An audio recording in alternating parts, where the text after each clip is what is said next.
السلام علیکم ورحمۃ اللہ وبرکاتہ۔ معزز سامعین و ناظرین، امید ہے آپ خیریت سے ہوں گے۔ جمعہ کی نماز سے 10 دن کے گناہ معاف ہو جاتے ہیں۔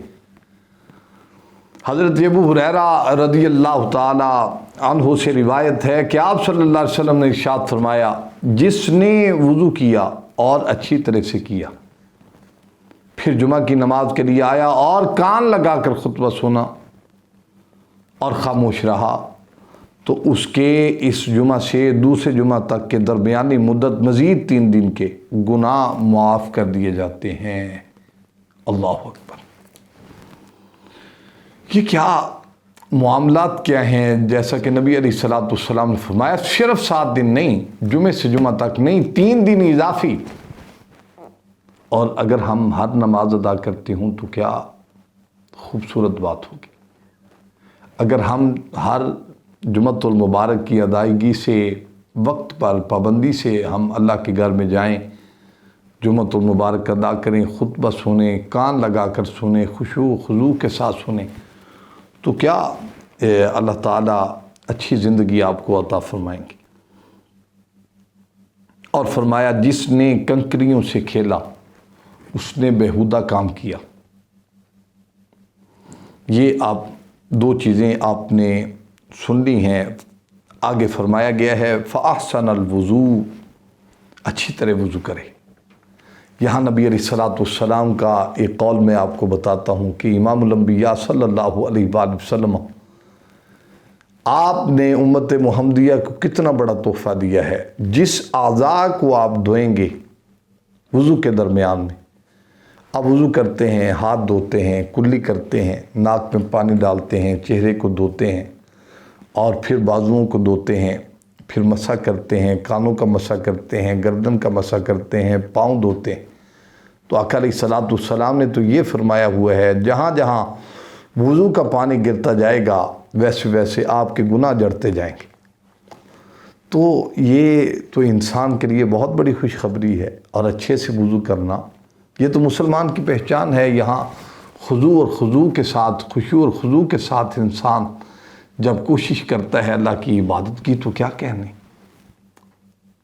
ہمارے ہاں علماء کرام اور جو بچے پڑھتے ہیں اور چھوٹے چھوٹے بچے ہیں، چونکہ ہم تربیت نہیں کرتے، اس لیے یہ ساری زندگی کی کمیاں اور کوتاہیاں ہماری زندگی میں ہمیشہ کے لیے پائی جاتی ہیں۔ ہمیں اپنی اولاد کی طرف دیکھنا چاہیے کہ آیا کہ ہم وضو صحیح کرتے ہیں، تاکہ باپ اچھا، والد کون سا ہے، والدین اچھے کون سے ہیں، جو اپنی اولاد کو آخرت سے، اس آگ سے بچائیں جو آخرت کو اس کے مقدر میں ہوگی۔ یہاں تو انسان کتنی کوشش کرتا ہے، میں مال و جائیداد کما کر دے جاؤں تاکہ میری اولاد اچھے سے زندگی گزار سکے۔ ہمیں یہ بھی سوچنا چاہیے کہ ہماری اولاد جو ہے آخرت میں عذاب سے کیسے بچ سکتی ہے۔